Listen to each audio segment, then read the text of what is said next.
전서 4장 하나님을 기쁘시게 하는 삶이라 제목을 잡았습니다. 우리 1절, 2절 함께 큰 목소리로 합독하실 때에 살아계신 하나님의 음성을 듣게 되기를 바랍니다. 함께 하시겠습니다.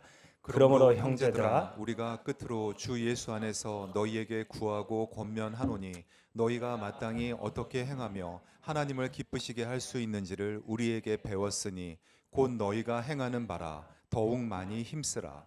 우리가 주 예수로 말미암아 너희에게 무슨 명령으로 준 것을 너희가 아느니라. 아멘. 이제 드디어 편지의 본론입니다. 사실 1장부터 3장까지는 인사말을 시작했는데 이게 첫 서신 기록이라서 그런지 아니면 마음이 급해서 그런 건지 하다 보니까 엄청 인사가 길어졌고 이제 본론을 이렇게 서둘러서 하는 장면입니다. 여러분, 한 사람이 하나님의 은혜로 성령께서 내주내지하시는 내 안에 딱 들어와 주시는 것을 성령 세례라 하며, 그것은 평생의 단회적인 딱 일에 있는 그런 역사입니다. 성령이 딱 내 마음을 주장하셔야만 내 삶의 주인이 완전히 바뀌고 예수를 주와 그리스도로 고백할 수 있기에 이 성령의 인치심은 주의 주권이며 선물인 줄로 믿습니다. 이것을 법적인 용어로 구원의 칭의라고 합니다. 그러니까 오늘 아침에 일부 예배를 우리 승현이가 드렸었는데, 만약에 길 가는 모르는 사람이 비밀향 안에 뛰어들어가서 금고를 털어 100만 원을 가지고 나갔다면 정 집사님은 바로 신고하신다 그랬어요, 경찰서에. 근데 승현이가 엄마 아빠 다 싫어! 그러고서 혹시라도 금고를 털고 가출을 했다면 어떻게 하시겠냐 그랬더니 절대로 신고하지 않고 아마 더 애타는 마음으로 찾아 나서고 그럴 거다, 이렇게 얘기를 하셨습니다. 여러분, 똑같이 100만 원을 훔쳐 나가는 일인데 한 사람은 법적인 책임을 묻고 경찰서에 신고하는 그런 다룸을 받고, 그 딸은 경찰서에 신고하고 법으로 다스리는 게 아니라 부모로서 애타는 마음으로 그를 찾는단 말입니다. 우리가 법적으로 구원을 받았다는 얘기는 이제 더 이상 죄를 안 짓는다는 이야기가 아니라, 이제 우리가 죄를 져도 하나님 앞에서 법적으로 심판을 당하는 자리에 서 있지는 않는다라는 것이 얼마나 큰 은혜요 복음인 줄로 압니다. 여러분, 안 그렇습니까? 여러분, 정말 그 은혜를 입은 그곳을 칭의라 한다. 이건 법적인 용어다, 이렇게 보시면 되겠고, 그 다음, 그렇지만 우리의 삶이 예수를 고백했는데 순식간에 무게중심이 주님께 딱 옮겨지는 것은 아닌 것 같습니다. 예수를 고백했더라도 철저하게 자기 중심적으로 사는 사람들이 있고, 그것을 하나님이 빚으시고 훈련하시고 다듬으셔서 점점 더 예수를 닮게 만들어 놓으시고, 성품이 바뀌고 기질이 바뀌고 인품이 달라지면서 점점 예수를 닮아갈 뿐만 아니라 자신의 주의를 몸담고 있는 가정과 직장에 하나님의 나라를 전파하는 영향력을 끼치는 사람이 돼가는 것, 이것은 수준적인 문제고 이것을 구원의 성화적 측면이라 이렇게 이야기를 합니다. 여러분, 출애굽을 하게 되는데 꼭 기억하셔야 되는 두 가지 사건이 있어요. 하나는 유월절입니다. 그러니까 어린 양의 피를 임방과 문설주에 바른 그 집을 하나님이 지나가 주시죠. 너물유 너물얼자를 써서 패스오버, 그 집을 지나가 주시는, 다 심판하고 죽음이 임하는 그때에 그 어린 양의 피가 있는 집을 지나가 주시는 은혜로 말미암아 또 하나, 홍해를 마른 땅같이 완전히 갈라버리셔서 깨뜨리셔서 지나가게 하시는 그 권능으로 우리는 다 출애굽하고 구원을 받습니다.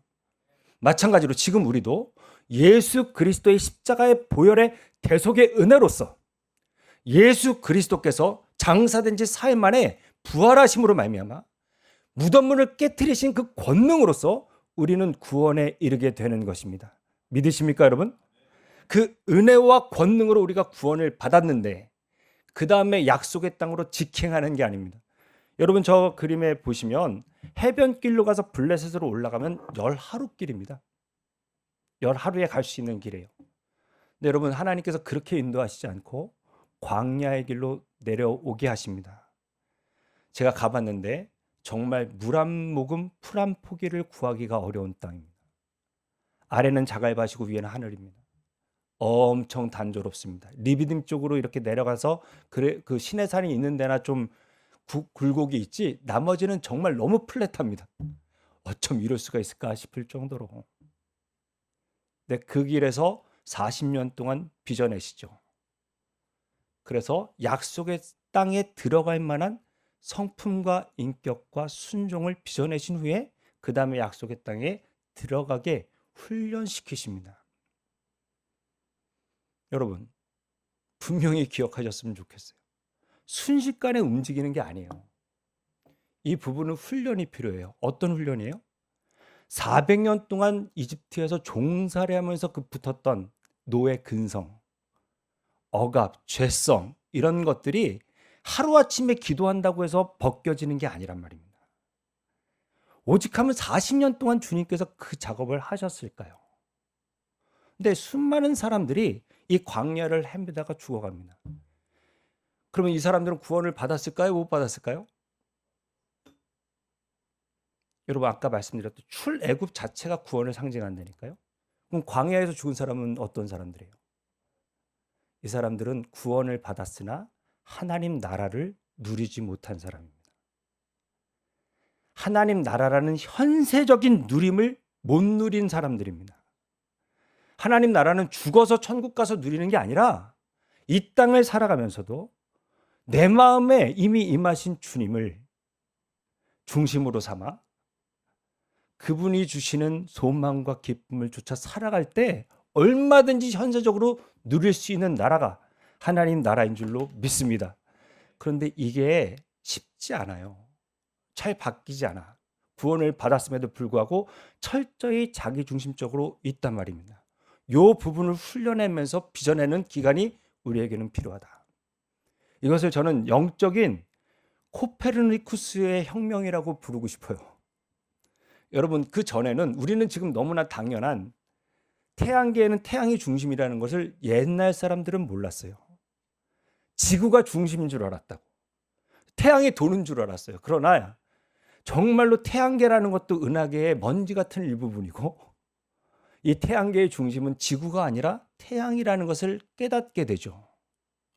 마찬가지로 여러분 구원이라는 것은 이제 진짜로 내 삶의 주인이 내가 아니라 이 우주의 중심이 내가 아니라 이 우주의 중심이 천지 만물을 창조하신 하나님이시구나. 내 인생의 참된 왕과 주는 예수 그리스도시구나.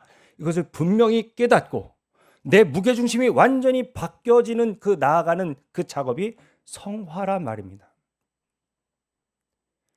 분명한 것은 여러분 우리가 하나님을 기쁘시게 하겠다라는 마음의 소원이 생기는 게 그것이 구원이다라는 것을 오늘 우리가 다 붙들게 되기를 소망합니다.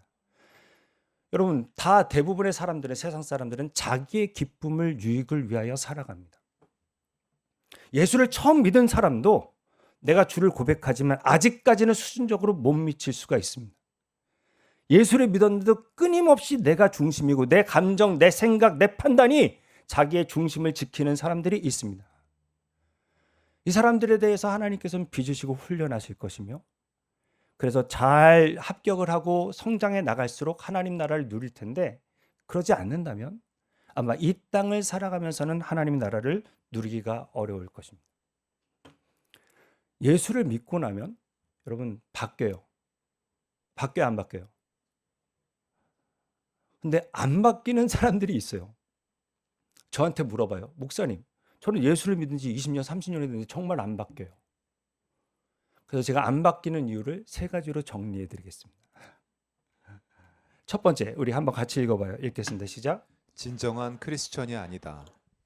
여러분, 예수를 아는 것과 믿는 것은 다릅니다. 정말 여러분 마음에 지성소에 성령님이 계십니까? 그게 구원이라니까요. 성령의 인치심. 물어볼게요. 조폭과 예수님이 6개월 동안 합숙을 같은 방에서 하게 됐습니다. 예수님이 조폭을 닮아갈까요? 조폭이 예수님을 닮아갈까요? 이번에도 제가 부흥회 가서 그 수련회 가서 수련을 인도했는데 그 교회 전도사님이 저더러 정말 놀랍도록 박신일 목사님을 닮으셨습니다라고 얘기해 주셨습니다. 저는 누누이 말씀드리지만 단 한 번도 그분을 카피하거나 닮아가려고 애쓰지는 않았습니다. 그냥 그분을 사랑했고 존경했고 같이 오래 있을 수 있었습니다. 나도 모르는 사이에 닮아간단 말이에요. 정말 내 안에 예수가 딱 내주하시는 구원을 입은 사람은 내 삶의 중심이 점점 예수로 옮겨질 수밖에 없고, 이 역사가 전혀 일어나지 않는다면 그 사람은 예수를 아는 것이지 믿는 게 아닙니다. 내가 아는데 믿는다고 착각하는 일은 결단코 없게 되기를 바랍니다. 우리의 무게중심이 주님께 나아가는 그런 은혜가 있기를 바랍니다. 그 다음 그게 아니라면 두 번째 읽어봅니다. 읽겠습니다. 시작. 기독교 진리를 이해하지 못했다. 그러니까 여러분, 예수를 믿는다는데 예수님이 처음부터 끝까지 하신 얘기를 몰라요. 예수님은 사역의 시작부터 끝까지 뭘 얘기하셨어요? 하나님 나라를 이야기하셨어요. 예수님은 회개하라 천국이 가까워 왔느니라 라는 그 말씀으로 시작해서 하나님 나라가 임한다 그러고 가셨습니다. 근데 예수를 믿는데 하나님의 나라에 대해서 전혀 무지하고 정말 하나님의 통치를 일으키는데 준비가 되어 있지 않는, 그럴 때 변하지 않는 것 같습니다. 여러분, 우리는 묵상에 훈련을 해요. 묵상을 해요. 묵상을 왜 하나요? 내가 이걸 성경을 통해 지식이 있었으니까 저 사람 틀렸다 이렇게 판단해 주려고? 아니, 왜 저 사람 묵상도 안 해? 이렇게 정죄하려고? 왜 지금 이 묵상을 하는 걸까요? 그것은 여러분, 내가 정말 하나님을 내 방식대로 사랑하는 게 아니라 하나님의 뜻대로 사랑하기 위해서, 내가 이웃을 내 방식대로 사랑하는 게 아니라 하나님의 마음으로 사랑하기 위해서, 내 자신을 내가 스스로 정죄하는 게 아니라 하나님의 눈으로 바라보면서 용납하고 용서하기 위해서, 그로 말미암아 하나님의 뜻을 구현하기 위해서 우리는 묵상하고 나아가는 것입니다. 여러분, 그런데 이게 이 중심이 바뀌지를 않으니까 성도의 교제라 이야기하고 예수님의 안에서 사랑한다 얘기하지만 철저히 자기중심적이에요. 저 사람이 나를 따르게 하기 위해서 사랑을 베풀고, 저 사람이 나를 좋아해 주는 그 기쁨을 얻고자 내가 저 사람에게 잘해주고, 저 사람이 쫓아오지 않으면 그냥 내 마음으로 거절하고, 철저히 나중심, 내 생각으로 그 사람을 바라봐요. 근데 묵상을 통해서 하나님이 주시는 마음, 저 사람과 나와의 교제 속에서 하나님이 영광을 받으시고 저 사람이 정말로 조금 더 주님을 닮아가고 세워주기를 바라는 그 마음으로 중심이 바뀌어 있질 않단 말입니다. 여러분, 이 사람이 지금은 넘어져 있지만 하나님의 눈으로 이 사람의 과거, 현재, 미래를 볼 때 그 사람이 얼마나 하나님 앞에서 온전해질 것을 기대하면서 격려하면서 사랑으로 봐줄 줄을 모르고, 저 사람 지금 넘어졌어, 저 사람 지금 묵상도 안 해, 그냥 부글부글해요 자기 속이. 아니요, 정말로 이 묵상을 통하여 하나님, 저희가 정말로 하나님의 뜻 가운데 조금 더 가까이 나아갈 수 있도록 은혜 주세요. 이런 중심이 바뀌어 있는 성도의 교제, 그게 아니면 여러분, 내가 준 만큼 받지 못해서 서운하고 삐지고 늘 자기 중심의 것을 벗어나지를 못한단 말입니다. 예수를 믿으면서도. 부디 기독교의 진리를 잘 이해할 수 있는 저와 여러분 되기를 바랍니다. 근데 문제는 여러분, 저절로 되는 게 아니라 그랬어요. 세 번째가 제일 중요합니다. 읽겠습니다. 시작. 진리에 대한 훈련과 연습을 안 했다. 어느 날 여러분, 우리가 변하는 게 아닙니다. 진리에 대한 무단한 훈련이 필요합니다. 제가 캐나다에서 돌아와서 하루에 1시간, 아무리 못해도 30분 운동을 시작했습니다. 티가 났는지 안 났는지 모르겠습니다. 그래서 정말 한 4-5개 못하던 그밖에 못했던 푸시업이 이제 20개까지 왔고, 그리고 한 20개 30개 하면 막 무릎이 후달렸는데 스쿼트 해도 이제 80개까지 한 세트에 그걸 이제 3번 4번 이렇게 반복하면 1시간이 됐습니다. 근데 제가 저번에 수련회 인도하러 한 4일 5일을 못했어요. 그리고 돌아와서 이제 다시 시작해야지 하고 푸시업을 하는데 15개 넘어가니까 막 온몸이 떨려요. 내가 바로 전주에 20개를 한 사람인데 내가 그러면서 이제 막 억지로 이렇게 하다가 어깨가 팍 하더니 아프기 시작했어요. 이제 걸려서 아파. 80개 스쿼트를 한 사람이 이제 50개 넘어가니까 막 또 아파요. 그래도 내가 80개 한 사람이야. 그러고 막 했더니만 또 무릎이 아파요. 여러분, 운동도 근력이 있어야 할 수 있고 운동할 수 있는 때가 있는 것 같습니다. 근데 문제는 충분한 근력이 생기기 전에는 이걸 하는 게 별로 티도 안 나고 하면 더 힘들어요. 온몸이 쑤시고 온몸이 아파. 그래서 포기하면 여러분 더 건강해질 기회는 없는 것입니다.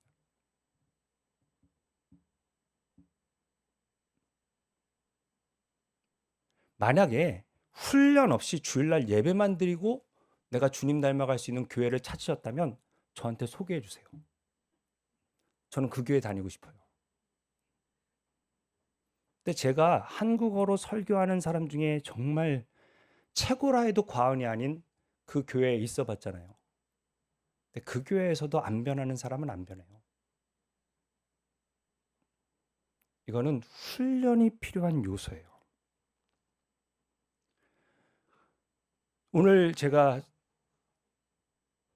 그 천국 환송 예배에 설교하겠지만 여러분, 우리가 이 육신의 장막이라고 표현하셨습니다. 이 장막이 무너져야 영원한 아버지의 집을 입는다. 그러니까 우리가 부활해서 영원히 살 것은 집이라고 표현하셨고, 지금 잠깐 있는 이 땅에 있을 때 입는 이 옷을 장막이라고 표현하셨습니다. 근데 우리는 장막을 위해서는 세상에 정말 좋은 걸 다 드시고, 장막을 위해서는 그렇게 노력하시면서 관리하시고 운동하시고 하시는데, 정말 영원한 집을 위해서 하루에 얼마나 여러분이 투자하시는지. 그래서 안 바뀌어서 여러분 힘들어요. 묵상을 하는 게 힘들어요. 근데 이 묵상의 기쁨을 알아서 즐거워지실 때까지는 힘들 수밖에 없는데, 이거 지나면 여러분 정말 아름다운 주님의 닮아감이 영광이 있을 것입니다.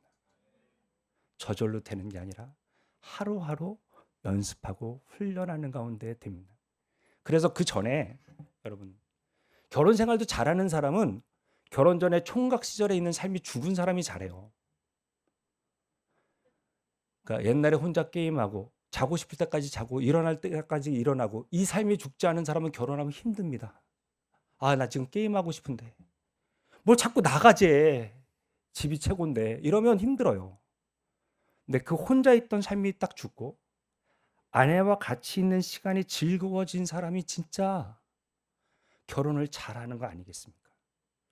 옛날엔 술자리가 좋고 게임하는 게 좋고 담배 피는 게 좋고 뭐 식후 연초가 불로 장생이라는 둥 그러면서 그거 해야 꼭 소화가 되는 것처럼 그렇게 살았던 사람이 어느 날 담배 냄새가 역해져요. 여러분, 어느 날 술자리에 이렇게 몸축내고 돈 버리고 시간 버리는 게 싫어져요. 이런 변화를 경험해야지 그 다음에 신앙이 자라는 것입니다. 그런데 거기까지 안 가니까 늘 하다 말다 하니까 늘 신앙이 힘들어요. 술 먹고 싶은데 못하게 하고 묵상을 하고 싶지 않은데 또 하라 그러고, 그러니까 늘 짐이야 신앙이. 근데 딱 어느 순간 여러분, 이 훈련 끝에 어느 순간 내가 억지로가 아니라 그런 사람 되어 있는 기적과 은혜가 있는 것입니다.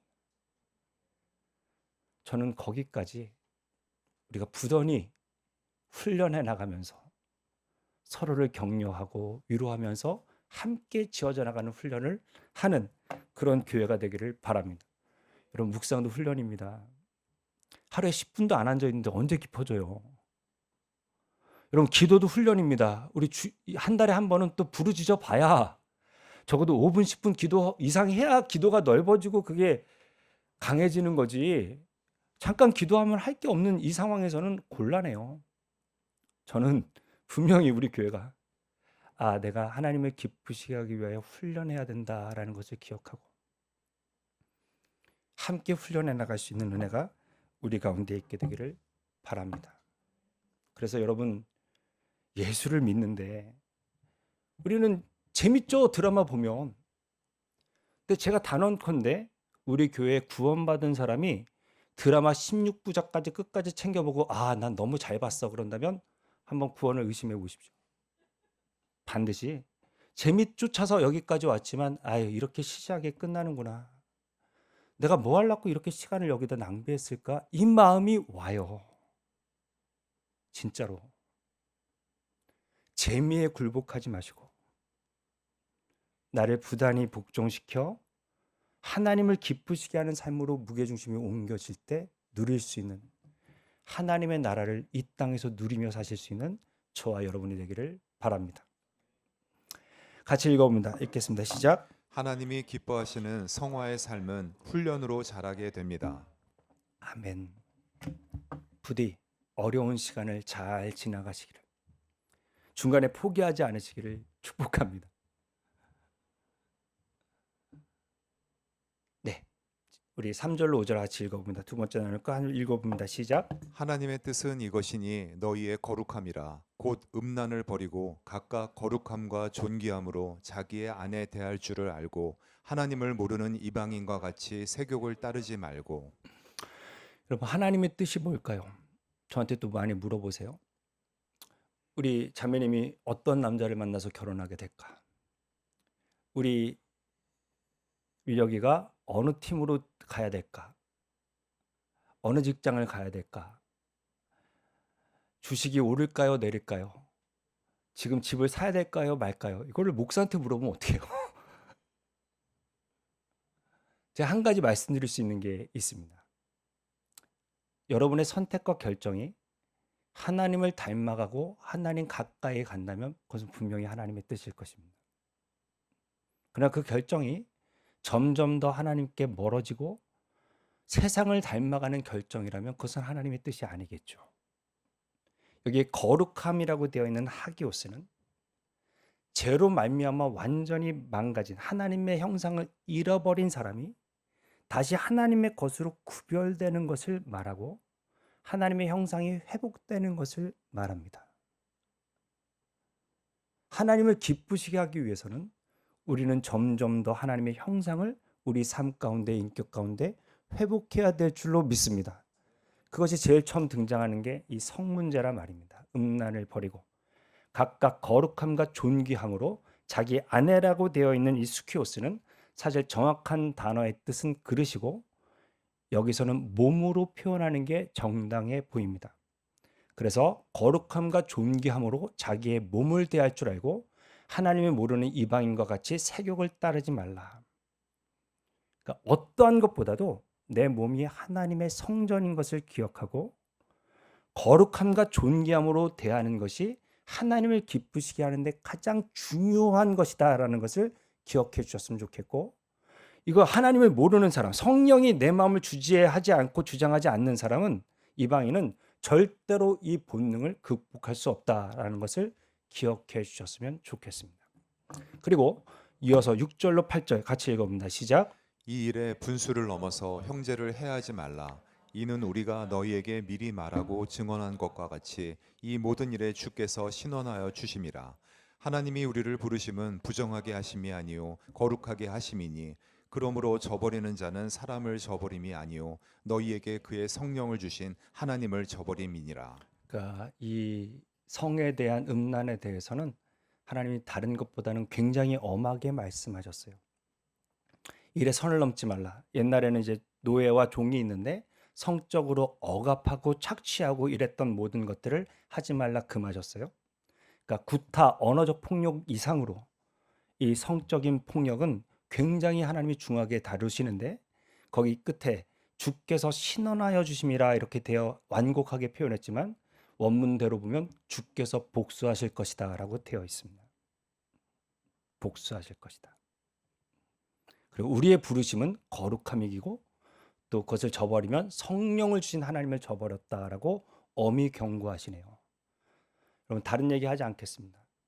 자신의 몸을 거룩하고 존귀하게 대할 수 있어야 다른 사람의 몸도 거룩하고 존귀하게 대할 수 있고, 이것이 하나님을 기쁘시게 하는 삶의 첫 번째 과제라는 것을, 명제라는 것을 우리 예수 믿는 사람은 꼭 기억해야 될 줄로 압니다. 하나님은 부부라는 성이 가운데 이 아궁이에만 성을 허락하셨습니다. 절대로 불결한 게 아닙니다. 아궁이 안에 있는 불은 유익하고 따뜻한 것입니다. 이 안에서 충만히 누릴 수 있는 우리 그레이스의 모든 부부가 되시기를 축복합니다. 남편은 아내를 거룩하고 존귀하게 대하시기를 바라고요. 자신이 거룩하고 존귀한 존재인 아는 남자는 딴짓하지 않습니다. 아내 여러분, 진짜 남편들을 거룩하게 존귀하게 여겨주십시오. 자기가 존귀해지지 않을 때 무너지는 게 성인 것 같습니다. 여러분, 꼭 부부 안에서 하나님이 허락하신 따뜻함을 누릴 수 있는 거룩함이 있게 되기를 바랍니다. 자기 몸, 그러니까 어떤 청년들은 저한테 발산해야 되는 거 아닙니까? 누구한테 해 끼친 게 아니지 않습니까? 했는데, 여러분, 하나님의 성전으로서 거룩함과 존귀함을 유지해야 되는 것이고, 또 하나, 우리가 음란물이나 이런 것들도 마찬가지라고 생각합니다. 내가 이거 보는 게 뭐 큰 죄야? 내가 누구에 해 끼치는 것도 아닌데. 여러분, 거기에 등장한 남녀 주인공이 어쩌면 성적으로 착취당하는 사람이 아닐까요? 우리가 그걸 봄으로써 계속 그 착취가 일어나지는 않을까요? 예수 믿는 사람으로서 성적으로 다른 사람을 착취하거나 억압하거나 이렇게 하찮게 대하는 일은 하나님이 복수하시겠다를 기억해 주셨으면 좋겠습니다. 하나님을 기쁘시게 하는데 제일 중요한 게 성적인 거룩이다. 기준이 많이 낮아졌죠.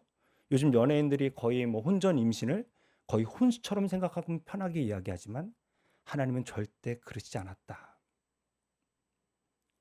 또 하나, 여러분, 혹시라도 넘어지신 분이 있다면 여러분 반드시 하나님 앞에 전심으로 회개할 때 다윗에게 주셨던 회복을 주님이 주실 줄로 믿으니 이 믿음 가운데 자유하시기를 바라고, 또 하나님의 은혜 가운데 다시금 아름다운 존귀함을 잃지 않는 그런 은혜가 우리 교회 가운데 있게 되기를 바랍니다.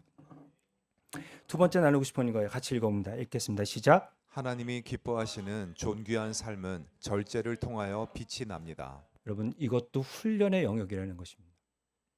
아무도 없는 곳은 없습니다. 그죠, 우리 집사님? 아무도 없는 곳은 없습니다. 당신은 여기서 찬송을 인도해야 될 사람입니다. 월요일부터 토요일까지 거룩하고 존귀하게 살다가 주님 앞에 찬송을 드릴 수 있는 거룩한 구별이 있기를 축복합니다. 그때 그 영향력이 우리 교회 온 교회에 미친다는 걸 기억하고 선한 싸움을 싸우시기를 온 마음 다해 축복합니다. 뿐만 아니라 우리 교회도 마찬가지, 전체가 하나님 앞에 이 훈련과 연습을 해나가실 수 있도록. 아무도 없는 곳은 없다. 아무도 없는 곳에서 뭘 보고 뭘 생각하는지 다시 한번 돌아보면서 거룩과 존귀함으로 훈련 받으실 수 있는 저와 여러분 되기를 바랍니다. 그 다음에 9절로 10절 읽어봅니다. 시작. 형제 사랑에 관하여는 너희에게 쓸 것이 없음은 너희들 자신이 하나님의 가르치심을 받아 서로 사랑함이라. 너희가 온 마게도냐 모든 형제에 대하여 과연 이것을 행하도다. 형제들아 권하노니 더욱 그렇게 행하고. 이 부분은 굉장히 잘하고 있는, 데살로니가 교회가 잘하고 있는 부분인데 더 잘해달라 이렇게 위로하고 격려하는 것 같습니다. 그러니까 예루살렘 교회에 엄청난 기근과 또 가뭄으로 어려움을 당할 때 그 소식을 전해 들은 고린도 교회는 우리 헌금할게 그러고 1년 동안 안 했어요. 그런데 정말 역사적인 기근에 있었던 마케도니아 지역의 대표격인 우리 데살로니가 교회는 이때 옥합을 깨뜨리고 예루살렘 교회를 기쁨으로 섬겼습니다. 그들은 가뭄뿐만 아니라 로마 황제에 대한 압제도 고린도 지역보다 훨씬 더 강력한 압박을 받았음에도 불구하고 그들은 옥합을 깨뜨려 예루살렘 교회를 섬겼단 말입니다. 여러분, 지금 우리 하나님을 기쁘시게 하는 삶에 훈련이 필요하다 했고, 첫 번째 등장한 게 성이었고 두 번째가 물질입니다. 물질. 세상 사람들은 자기를 위하여 벌고 자기를 위하여 쓰고 그러다 남으면 기부 좀 하는 것이 엄청 훌륭하다고 이야기합니다. 근데 예수 믿는 우리는 여러분, 이 물질의 주인이 내가 아니며 하나님이 맡기셨기 때문에 내 힘 닿는 대로가 아니라 힘에 지나도록 순종할 때는 순종할 수 있는 우선순위와 가치가 바뀐 것이 필요하다고 지금 바울은 우리에게 권면하고 있습니다. 여러분, 영북 갑자기 영남 북부교회를 섬겼던 크로스 아닌 교회는 여러분 지금도 렌트해서 예배를 드리는 교회입니다. 옆에 있는 주위 사람 주위교회를 도운 게 아니라 고국에 있는 경북의 이름도 모르는 교회를 위하여 옥합을 깨뜨렸습니다. 제가 섬겼던 그레이스 아닌 교회는 7번 개척을 했고 이번에 한 번 더 분립 개척을 한다고 하더라고요.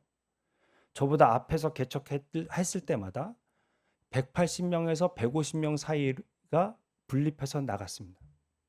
그 목사님들은 시작부터 150명, 180명 이렇게 교회를 시작하실 수 있었죠. 그때마다 사람들은 이렇게 얘기했습니다. 교회가 약해지는 거 아니냐고, 흔들리는 거 아니냐고. 근데 웬걸? 분립 개척하고 잠깐 줄었을지 모르겠지만 점점 더 하나님이 채워주시는 은혜를 그 교회는 경험했고 10년 전에 저보다 거의 1000명이 넘게끔 지금 교회를 출석하고 있다고 들었습니다. 그럼 이렇게 주님을 위하여 드리면 하나님이 나에게 부어주시니까 이렇게 바라고 하는 게 아니라 이 물질의 우선순위와 또 주인이 바뀌어 있기 때문에 하나님께 뜻을 묻고 하나님이 하라 하신 일들을 내가 나는 없는데 이게 아니라 거기에 순종할 수 있는 주인이 바뀌는 것. 그것을 지금은 이제 목사님이 되신 걸로 알고 있습니다. 주명수 변호사님이라고 그분이 부흥회 때 와서 그러시더라고요. 지갑이 세례를 받지 않으면 그 사람 구원받은 게 아니라고.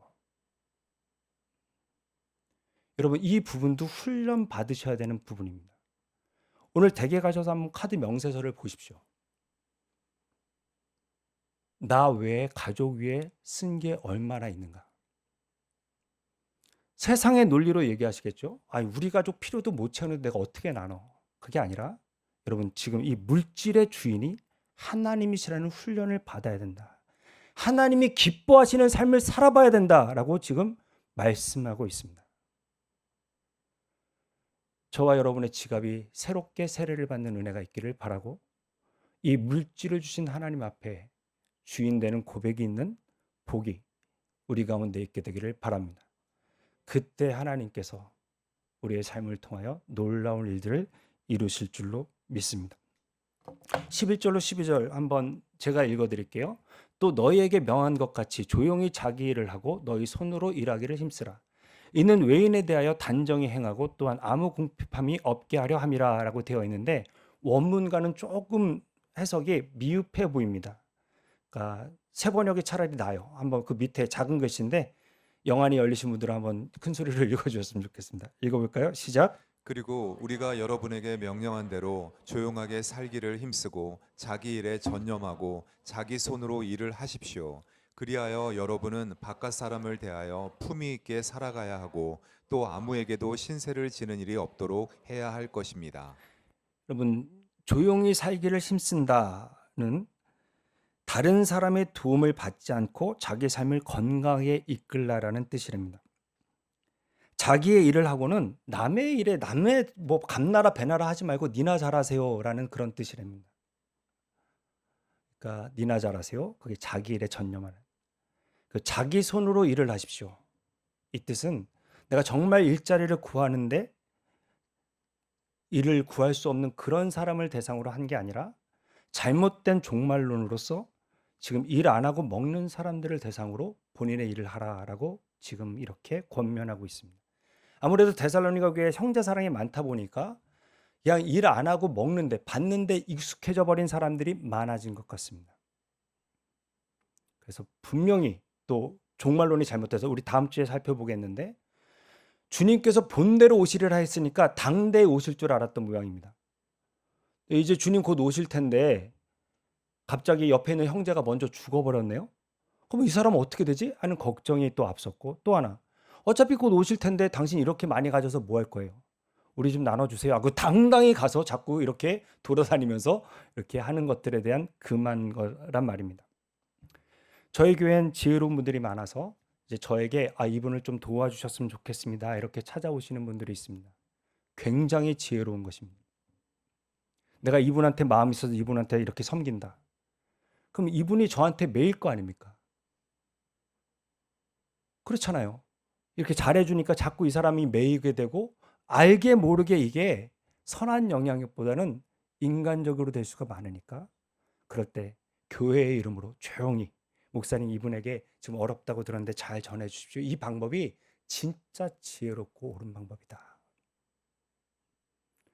물질에 대해서도 훈련이 필요하고 내가 정말로 주님 앞에서 옳은 그런 질서가 필요하다는 것을 분명히 기억해 주셨으면 좋겠습니다. 그때 성적인 것, 이 물질적인 것이 딱 오더링이 될 때 여러분 우리는 바깥 사람에 대해서 품위, 이 교회는 좀 다르다 라는 영적인 권위가 생긴다는 것이고 또 우리 스스로 아무에게나 패기치며 살지 않도록 하나님이 은혜 주실 것이다 라는 것을 기대할 수 있는 그런 훈련이 우리 가운데 있게 되기를 바랍니다.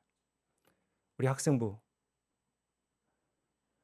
큰 집에는 금그릇도 은그릇도 나무그릇도 있지만 쓰임받는 그릇은 깨끗한 그릇이라는 것을 기억하며 이 성적으로 무너진 세대에 거룩하고 존귀하게 살아가시기를 온 마음 다하여 축복합니다. 우리 사랑하는 그레이스 교회 여러분, 정말 여러분의 물질의 주인이 하나님이시라는 고백이 있다면 그 물질로서 형제 사랑을 잘 이루시면서 그렇게 한번 살아보기를 훈련받아 주셨으면 좋겠습니다. 그때 하나님이 그 모든 것을 더하시는, 먼저 그 나라와 그의 의를 구할 때 오직 하면, 얼마나 안 하면 우리에게 모든 것 더하겠다는 그런 상을 거셨을까. 저 옛날에 공부 안 할 때 이거 1등 하면 뭐 자전거 사주시겠다, 뭐 하면은 컴퓨터 사주시겠다, 그렇게 걸으셨던 것처럼 하나님이 거신 자전거 아니겠어요? 부디 하나님의 나라를 누리며 사실 수 있는 저와 여러분 되기를 바랍니다. 우리 같이 읽어볼까요? 읽겠습니다. 시작. 하나님이 기뻐하시는 섬기는 삶은 물질 사용에서 드러납니다. 아멘.